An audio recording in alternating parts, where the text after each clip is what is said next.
बच्चों, मेरा नाम है मोहित और आपका स्वागत हमारे यूट्यूब चैनल हिस्ट्री चैंपियन में। तो जैसा कि आप जानते हो, आपका जो पेपर होने वाला है कौन सा, इंडियन पॉलिटिकल सिस्टम का जो फोर्थ सेमेस्टर होगा आपके सामने।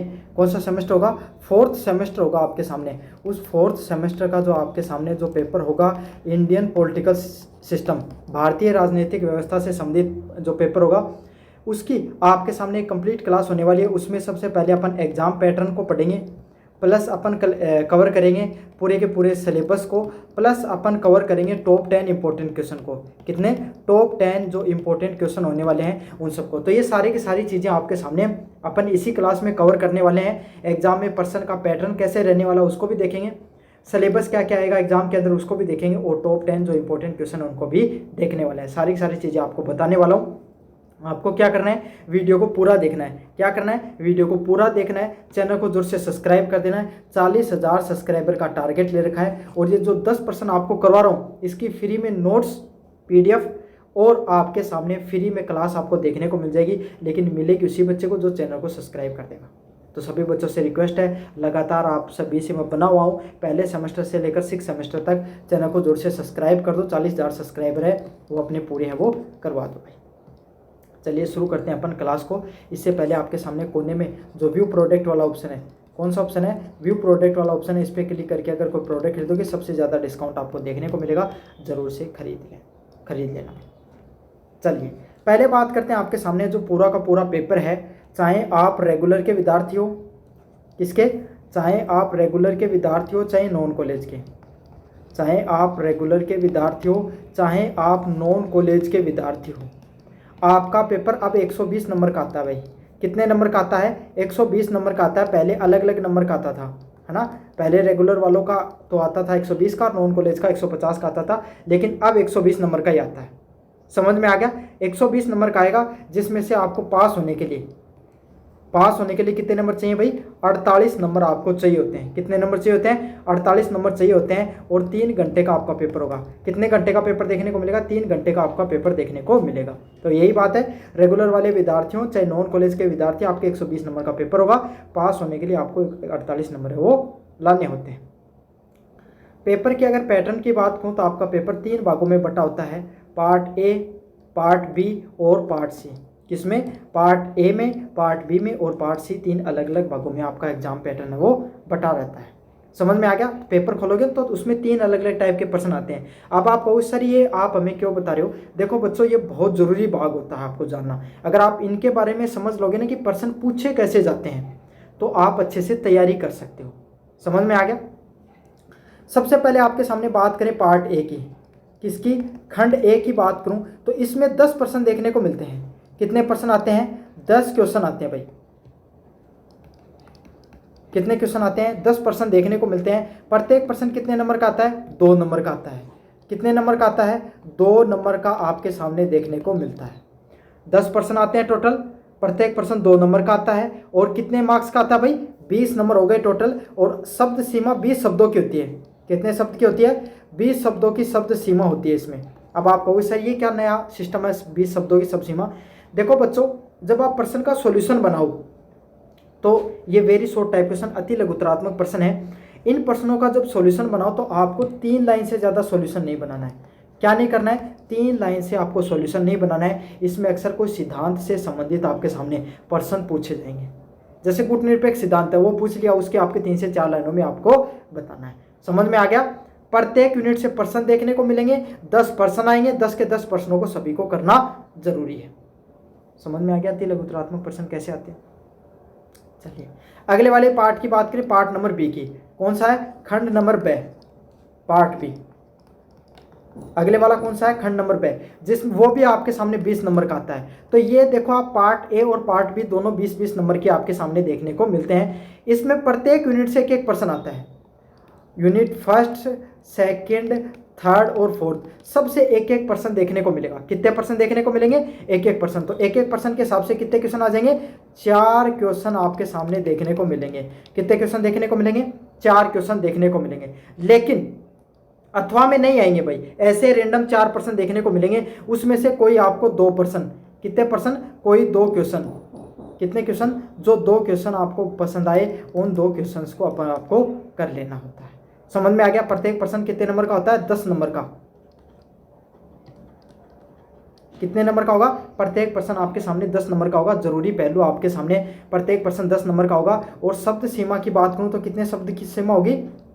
100 वर्ड्स की, 100 वर्ड्स। अब 100 शब्द कितने होते हैं? 100 शब्द का होता है 1.5 पेज। 100 शब्द का अर्थ कितना होता है भाई? 1.5 पेज होता है। कितना पेज होता है? 1.5 पेज। आगे पीछे का 1 पेज, बस इतना। समझ में आ गया? और आगे पीछे का ये भी नहीं करो तो आगे का 1, पीछे वाला आधा, इतना कर देना, 1.5 पेज आपको हो जाएगा। इन प्रश्नों का जब आप सॉल्यूशन बनाओ तब आपको क्या करना है? जब आप इन प्रश्नों का सॉल्यूशन बनाओ तो आपको एक चीज़ का ध्यान रखना है। आप सबसे पहले उसकी परिभाषा लिखोगे, परिभाषा या प्रस्तावना लिखोगे, लिख दी। फिर हेडिंग बनाओगे। जैसे कि आपके सामने गुण निरपेक्ष सिद्धांत है तो गुण निरपेक्ष सिद्धांत के आपके सामने विस्तृत वर्णन। फिर उसके कम से कम 10 पॉइंट। कितने पॉइंट? 10 पॉइंट। या ऐसे भी कर सकते हो, इसके 2 सब हेडिंग बना दोगे, 2 सब हेडिंग बना दोगे। बना दी। दोनों की दोनों सब हेडिंग को आप 2 सब हेडिंग बनानी है ना? 2 सब हेडिंग जैसे आप बनाओगे तो 5-5 पॉइंट भी लिख सकते हो। ऐसे आपको करना होता है। समझ में आ गया? जैसे गुण निरपेक्ष सिद्धांत लिखते हैं तो उसके बारे में आप 10 पॉइंट लिख रहे हो, उस सिद्धांत में क्या बताया गया है, ऐसे करना है। समझ में आ गया? और अंत में निष्कर्ष भी लिख कर आना है। क्या लिख कर आना है? निष्कर्ष भी आपको जरूर से लिख कर आना है। इस तरीके से अगर आप करोगे तो आपको ज़्यादा में से ज़्यादा नंबर है वो देखने को मिलेंगे। चलिए भाई, आपके अगले वाले की बात करें। अगले वाला सबसे महत्वपूर्ण भाग जो निकल कर आता है वो निकल कर आता है खंड। आपके सामने खंड, सॉरी एक मिनट रुकिएगा। अगले वाला भाग आता है आपके सामने खंड, जो एबस है बोला जाता है, तो पार्ट सी भी बोल सकते हैं। 80 नंबर का होता है। कितने नंबर का होता है? 80 नंबर का देखने को मिलता है, 80 मार्क्स का देखने को मिलता है। प्रत्येक यूनिट से 2-2 प्रश्न आएंगे, देखने को मिलेगा प्रत्येक यूनिट से। पर यूनिट आपके सामने 2-2 क्वेश्चन देखने को मिलेंगे। यूनिट फर्स्ट से 2 प्रश्न, यूनिट सेकंड से 2 प्रश्न, यूनिट थर्ड से 2 प्रश्न और यूनिट नंबर 4 से 2-2 प्रश्न। प्रत्येक यूनिट से, पर यूनिट से आपके सामने 2-2 प्रश्न देखने को मिलेंगे। उन 2 में से कोई एक प्रश्न करना होता है। जैसे कि उदाहरण के लिए बताऊं, जैसे ये प्रश्न आपके सामने, भारत में राष्ट्रीय आंदोलन राष्ट्रवाद का उदय बताओ और उदारवादी व उग्रवादी नेताओं के बारे में बताओ। ये वाला प्रश्न आ गया। तो इसमें से अगर आपको एक प्रश्न आ रहा है राष्ट्रवादी नेताओं के बारे में बताइए या राष्ट्रवाद आंदोलन के बारे में बताइए, तो वो वाला प्रश्न आपको करना है। तो यूनिट नंबर फर्स्ट से 2 में से 1 कर लिया, यूनिट सेकंड में 2 में से 1 कर लिया, यूनिट थर्ड में से 2 में से 1 कर लिया और यूनिट 4 में से 2 में से 1 कर लिया। तो इस तरीके से आपके सामने कितने प्रश्न करने होते हैं? 4 क्वेश्चन करने होते हैं। कितने क्वेश्चन करने होते हैं? 4 क्वेश्चन आपको करने होते हैं। प्रत्येक प्रश्न 20 नंबर का होता है। शब्द सीमा लगभग 300 से 400 शब्दों की होती है, जिसका अर्थ होता है 2.5 पेज। कितना होता है? 2.5 पेज। 2.5 पेज मतलब आगे पीछे का 1 पेज, दूसरा आगे पीछे का, और तीसरा आधा पेज आपको भरना होता है। काफ़ी बच्चों का सवाल आता है, सर हम कितने पेज भरें ताकि हमारे पूरे में से पूरे नंबर आए? तो लगभग अगर आप 17 से ज़्यादा, कितने? 17 से ज़्यादा अगर आप पेज भर देते हो, 17 से ज़्यादा अगर आप पेज भर देते हो तो लगभग आपके सामने इनफ है, आप अच्छा नंबर प्राप्त कर सकते हो। ये पूरा का पूरा पैटर्न है वो रहने वाला है जो मैंने आपको बता दिया है। समझ में आ गया ना आपको अच्छे से? ये आपका एग्जाम का पैटर्न होगा। सभी बच्चे चैनल को जोर से सब्सक्राइब कर दो। जो बच्चा चैनल को सब्सक्राइब कर देगा फ्री में PDF मिल जाएगी उसको। क्या मिल जाएगी? फ्री में PDF देखने को मिल जाएगी, फ्री में PDF पढ़ सकता हूँ। चलिए भाई, अगले वाले की बात करें। यूनिट नंबर फर्स्ट, जिसमें charts of journey from the nationalism to the early constitutional framework. इसमें क्या है आपके सामने?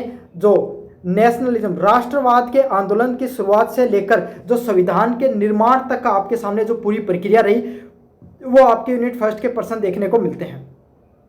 सबसे पहले प्रश्न आता है द नेशनल मूवमेंट, राष्ट्रवाद आंदोलन। कौन सा? राष्ट्रवाद आंदोलन। समझ में आ गया? Rise of nationalism in India, Bharat में किस तरीके से राष्ट्रवाद है, राष्ट्र के प्रति लोगों का प्रेम है वो कैसे बढ़ता, उससे संबंधित। मॉडरेट्स एंड एक्सट्रीमिस्ट, उग्रवाद और नरमवाद दोनों का कैसे आपके सामने, चरमपंथी नरमपंथी कैसे फैलते हैं। Gandhi and national movement, Mahatma Gandhi के द्वारा अलग अलग जो आंदोलन चलाए गए वो, और आपके सामने जो राष्ट्रव्यापी आंदोलन है उसके बारे में बताना है। उसके कॉन्स्टिट्यूशनल फ्रेमवर्क, है ना। गवर्नमेंट आपके सामने गवर्नमेंट ऑफ इंडिया का जो 1919 वाला एक्ट है वो देखने को मिलता है, और गवर्नमेंट ऑफ इंडिया का 1935 वाला एक्ट है वो देखने को मिलता है। तो इस तरीके से पूरा का पूरा सिलेबस है वो आपका कवर्ड रहता है। इंपॉर्टेंट क्वेश्चनों की बात करें यूनिट नंबर फर्स्ट के, पहला प्रश्न है, भारत में राष्ट्रीय आंदोलन व एवं राष्ट्रवाद के उदय का विस्तृत वर्णन कीजिए। क्या करना है, भारत में राष्ट्रीय आंदोलन कैसे फैलता है, क्या फैलता है, भारत में जो राष्ट्रीय आंदोलन है, क्या है, भारत में जो राष्ट्रीय आंदोलन है वो उसका विस्तार कैसे हुआ। समझ में आ गया, कैसे आपके सामने राष्ट्रवाद, कौन सी विचारधारा, जो राष्ट्रवाद की विचारधारा है, कौन सी विचारधारा है, जो राष्ट्रवाद की विचारधारा है, राष्ट्रवाद की विचारधारा कैसे फैलती है। समझ में आ गया, इसके बारे में आपको बताना है। कैसे आपके सामने बंगाल का विभाजन होता है, उससे पहले 1857 की क्रांति होती है, उसके बाद में जो अनेकों अनेक आंदोलन देखने को मिलते हैं वो कैसे देखने को मिलते हैं, उसके बारे में आपको विस्तार से बता।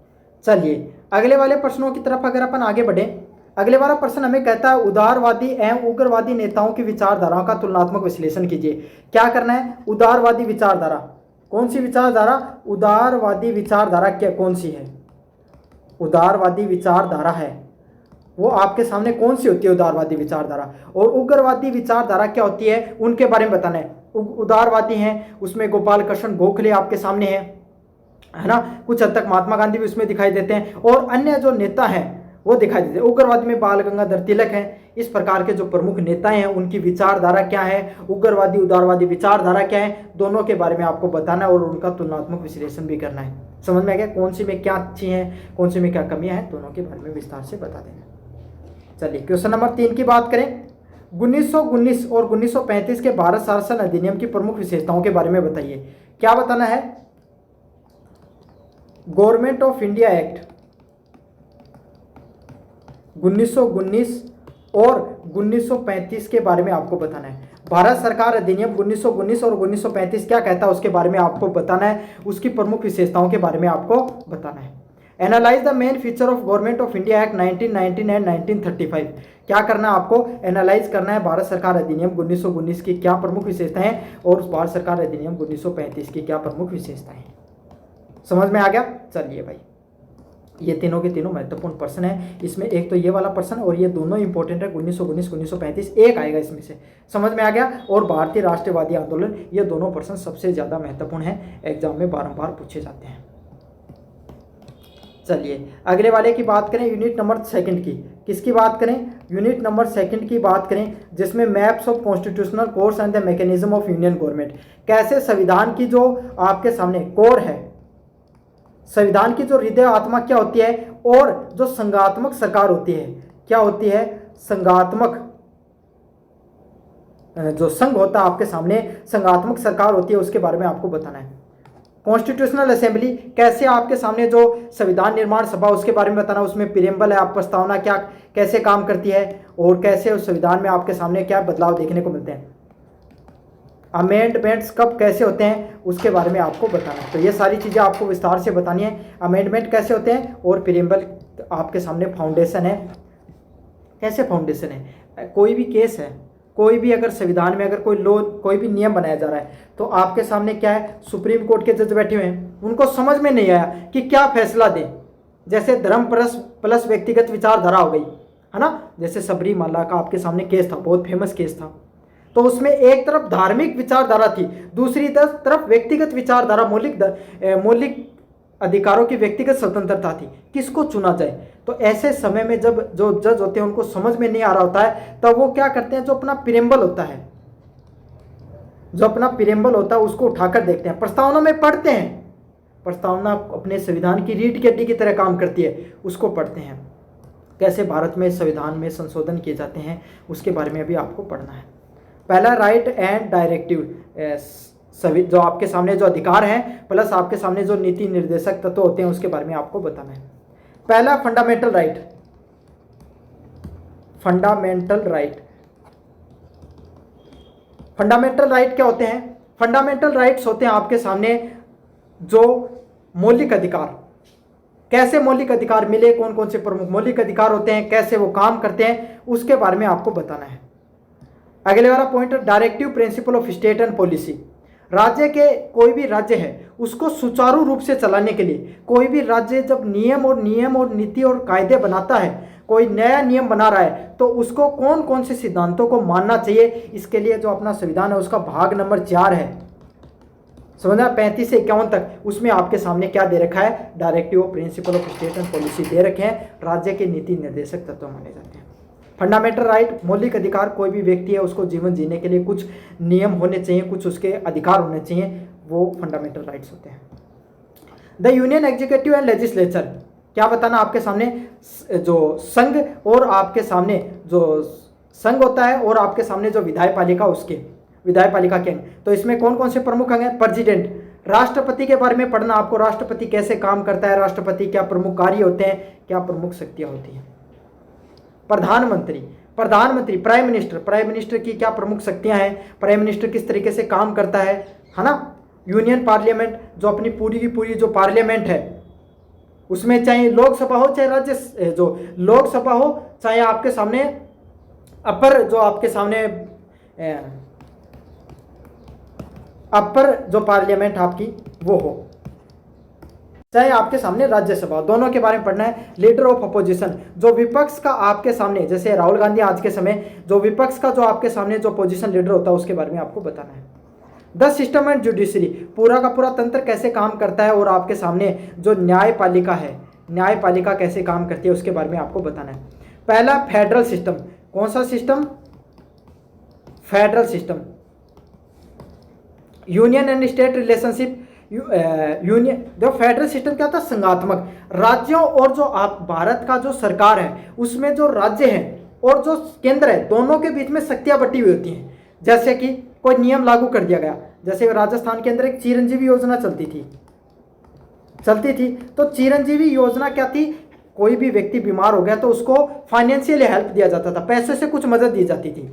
लेकिन वही योजना राजस्थान में चिरंजीवी योजना थी और सेंट्रल गवर्नमेंट में आयुष्मान भारत योजना थी, कुछ अंतर था उनमें। लेकिन अब क्या था, राजस्थान सरकार है ना आपके सामने चिरंजीवी योजना उसको लागू कर रखी थी, उन्होंने आयुष्मान भारत को लागू नहीं किया। क्यों नहीं किया, क्योंकि चिरंजीवी ज्यादा फायदेमंद थी। समझ में आ गया। अब क्या हुआ, अब सरकार बदली, अपनी आई तो आयुष्मान लगा दिया। तो इसी को फेडरल सिस्टम बोला जाता है कि सरकारों के पास, केंद्र और राज्य सरकार दोनों के पास अपनी अपनी शक्तियां होती हैं, अपने अपने अधिकार होते हैं, उनको वो किस तरीके से काम करते हैं। यूनियन एंड स्टेट रिलेशनशिप, राज्य और आपके सामने केंद्र के रिश्ते कैसे काम करते हैं उसके बारे में। Supreme court and judicial review, जो आपके सामने जो सुप्रीम कोर्ट कैसे काम करता है, और आपके सामने जुडिशियल रिव्यू कैसे काम करता है उसके बारे में आपको बताना है। समझ में आ गया। न्यायिक पूर्वावलोकन, और ये जो पर्सन है ना, ये न्यायिक पूर्वावलोकन वाला, ये कंपटीशन में भी आता है और आपके एग्जाम में भी सबसे ज्यादा देखने को मिलता है। PIL, पब्लिक इंटरेस्ट लेजिस्लेशन, मतलब जो PIL दायर की जाती है, अगर आपको कोई समस्या है तो आप डायरेक्ट सुप्रीम कोर्ट में जाकर एक PIL दायर कर सकते हो। समझ में आ गया। तो ये था तीनों के तीनों अधिकार, केंद्र संघात्मक सरकार और आपके सामने न्यायपालिका से संबंधित यूनिट नंबर 2 आपका पूरा कवर करती है। प्रश्नों की बात करें, क्वेश्चन नंबर 1 है, भारतीय संविधान की प्रस्तावना के महत्व और विशेषताओं को विवेचन कीजिए। क्या करना है, जो भारतीय संविधान है उसमें प्रस्तावना का क्या महत्व है, किसका, प्रस्तावना का क्या महत्व है, प्रस्तावना का क्या महत्व है उसके बारे में बताना है। समझ में आ गया। और उसकी क्या विशेषताएं हैं, प्रस्तावना का क्या महत्व है तथा उसकी क्या विशेषताएं हैं उसके बारे में आपको विस्तार से बताना है। मोस्ट इंपोर्टेंट पर्सन है, कैसा पर्सन है, most important person. Explain the significance and feature of preamble in of the Indian constitution, भारतीय संविधान में प्रस्तावना की क्या महत्व है और उसकी विशेषताओं के बारे में बताइए। अगले वाला प्रश्न है, मौलिक अधिकार व राज्य के नीति निर्देशक सिद्धांतों का अध्ययन कीजिए। क्या करना है, जो मौलिक अधिकार होते हैं, क्या होते हैं, जो मौलिक अधिकार होते हैं वो कैसे काम करते हैं, और राज्य के जो नीति निर्देशक तत्व और सिद्धांत होते हैं उनका तुलनात्मक अध्ययन करना है। मोस्ट इंपोर्टेंट पर्सन है, कैसा पर्सन है, मोस्ट इंपोर्टेंट पर्सन, एग्जाम में बार बार आता है, खास करके आपके सामने राज्य नीति निर्देशक तत्व वाला। Compare the fundamental right and directive principle of state and policy, इसमें ये वाला पर्सन रहने देना। इसमें आपके सामने राष्ट्रपति या प्रधानमंत्री कि आपके सामने शक्तियां और कार्य के बारे में आपको विस्तार से पढ़ लेना है। समझ में आ गया? ये वाला प्रश्न नहीं पढ़ना है, इन दोनों को विस्तार से पढ़ लेना और राष्ट्रपति व प्रधानमंत्री के बारे में आपको विस्तार से पढ़ लेना है। चलिए अब अपन बढ़ते हैं यूनिट नंबर 3 की तरफ। कौन सी नंबर यूनिट की तरफ? यूनिट नंबर 3 की तरफ, shift focus to the state level governance and the statutory commission. Statutory commission है ना। तो आपके सामने यहाँ पर क्या, जो स्टेट लेवल, जो राज्य स्तर पे सरकारें कैसे काम करती हैं और अलग अलग प्रकार के जो आपके सामने जो कमीशन बनाए जाते हैं वो कैसे काम करते हैं। पहले वाला पॉइंट है कॉन्स्टिट्यूशनल स्टैट्यूटरी कमीशन, मतलब जो कमीशन होते हैं, जो समितियां बनाई जाती हैं वो कैसे काम करते हैं। इसमें समिति में पहला election commission, ECI, election commission of India. ये जो कॉन्स्टिट्यूशनल कमिटीज़ है ना, उससे संबंधित प्रश्न आता है। इलेक्शन कमीशन ऑफ इंडिया कैसे काम करता है। UPSC, union public service commission, जो आपके सामने जो IAS IPS बनते हैं उनकी आपके सामने कैसे, उनसे संबंधित आपके सामने आता है। और NHRC, national human right commission, आपके सामने मानव अधिकार जो आपके सामने आयोग है वो कैसे काम करता है। तो तीनों इंपॉर्टेंट है, खास करके ECI ज़्यादा इंपॉर्टेंट होता है, इससे प्रश्न आता है, और NHRC ज़्यादा इंपॉर्टेंट होता है। समझ में आ गया कि जो संवैधानिक संस्थाएं हैं, इलेक्शन कमीशन का काम है लोकसभा, राज्यसभा, राष्ट्रपति, प्रधानमंत्री, उपप्रधानमंत्री, उपराष्ट्रपति जैसे आपके सामने जो पद होते हैं उनकी क्या कराता है, इलेक्शन करवाता है। समझ में आ गया। UPSC का काम क्या है, जो अलग अलग प्रकार के जो संवैधानिक पद होते हैं उनकी परीक्षाएं कराने का काम है। और मानव अधिकार जो आयोग है उसका काम यही होता है कि कोई भी व्यक्ति है उसके मौलिक अधिकारों का उल्लंघन हो रहा है तो वो NHRC देखता है। कौन देखता है? NHRC है वो देखता है। गवर्नेंस ऑफ स्टेट, सरकार, जो राज्य की सरकारें कैसे काम करती हैं, इसमें पहला पॉइंट है स्टेट रिलेशनशिप। क्या पॉइंट है? State relationship. यह बिंदु क्या कहता है कि राज्य सरकार है उससे संबंधित आपके सामने जो राज्य सरकार की जो आपके सामने विधायी पालिका वो कैसे काम करती है, उसमें गवर्नर कैसे काम करता है, गवर्नर की क्या शक्तियां होती हैं, चीफ मिनिस्टर जो आप मुख्यमंत्री होता है उसकी क्या शक्तियां होती हैं, और स्टेट एग्जीक्यूटिव की क्या शक्तियां होती हैं। System dynamics, special status of certain state and that's implementation of party system, कि कैसे जो कुछ राज्य हैं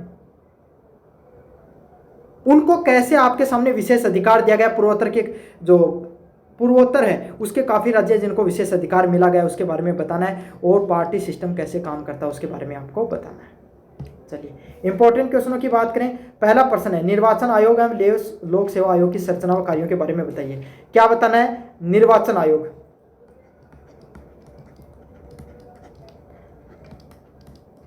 निर्वाचन आयोग और लोक सेवा आयोग, लोक सेवा आयोग कैसे काम करते हैं उसके बारे में आपको विस्तार से बताना है। Describe the composition and function of election commission and UPSC, कैसे आपके सामने जो ECI है, ECI कैसे काम करता है और UPSC कैसे काम करता है उसके बारे में आपको बताना है। निर्वाचन आयोग कैसे काम करता है, लोक सेवा आयोग कैसे काम करता है।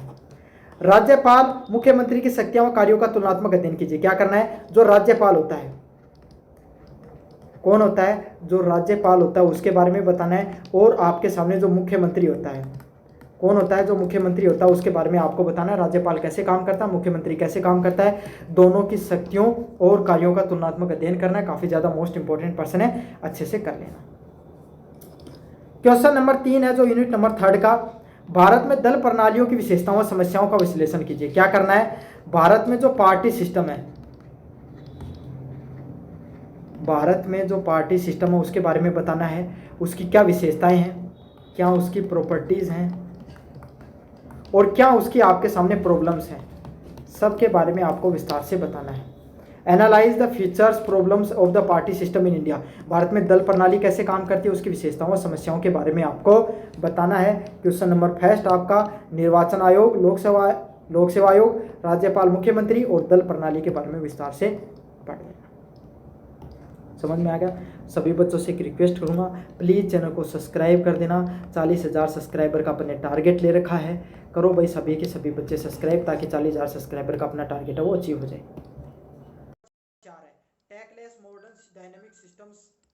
चलिए अगले वाले प्रश्नों की बात करें। आपके सामने जो major challenges before the Indian political system, जो भारतीय राजनीतिक व्यवस्था है, क्या है, भारतीय राजनीतिक व्यवस्था, भारतीय राजनीतिक व्यवस्था है, राजनीतिक व्यवस्था है, उसके आपके सामने क्या क्या आपके सामने चैलेंजेस हैं।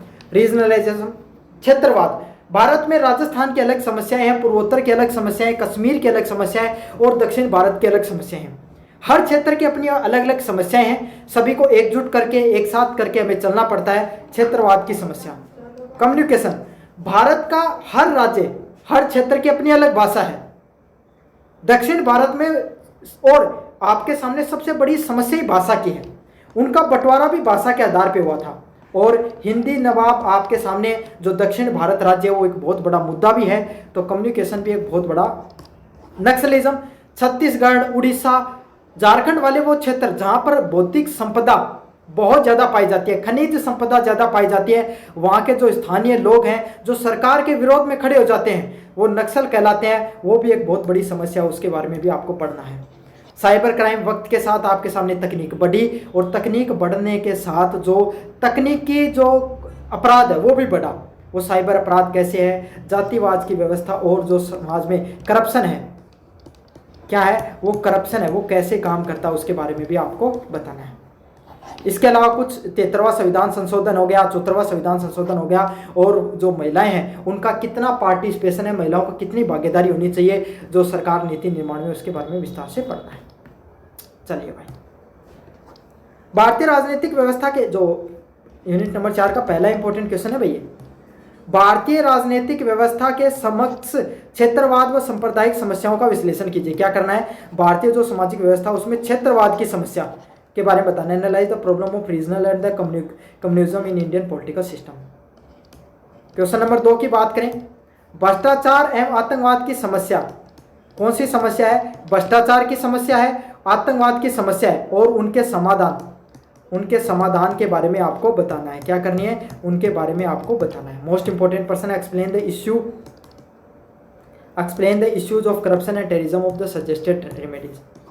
73वां संविधान संशोधन अधिनियम के महत्व, महिलाओं की भागीदारी के बारे में बताइए। क्या बताना है, 73वां संविधान संशोधन क्या कहता है, 74वां संविधान संशोधन क्या कहता है, उसके बारे में आपको बताना है। Analyse the significance of 73rd and 74th constitutional amendment impact. समझ में आ गया, इनको अच्छे से पढ़ लेना। ये वाला और ये वाला मोस्ट इंपोर्टेंट पर्सन है, दोनों के दोनों एग्जाम में आएंगे, पढ़ लेना। और कुछ ऐसा खास है नहीं, 1 मिनट बता देता हूँ। जो 80 नंबर का उसमें क्या पढ़ रहा है आपको, कॉन्स्टिट्यूशनल से संबंधित पर्सन, स्टेट में से नहीं, कुछ इंपॉर्टेंट ज़्यादा है नहीं, यही सब चीज़ें आप पढ़ लेना। चैनल को जोर से सब्सक्राइब कर देना। पीडीएफ आपको टेलीग्राम चैनल पे मिल जाएगी। कहाँ पर मिल जाएगी, टेलीग्राम चैनल पे मिल जाएगी। टेलीग्राम चैनल को जोर से ज्वाइन कर लेना। धन्यवाद।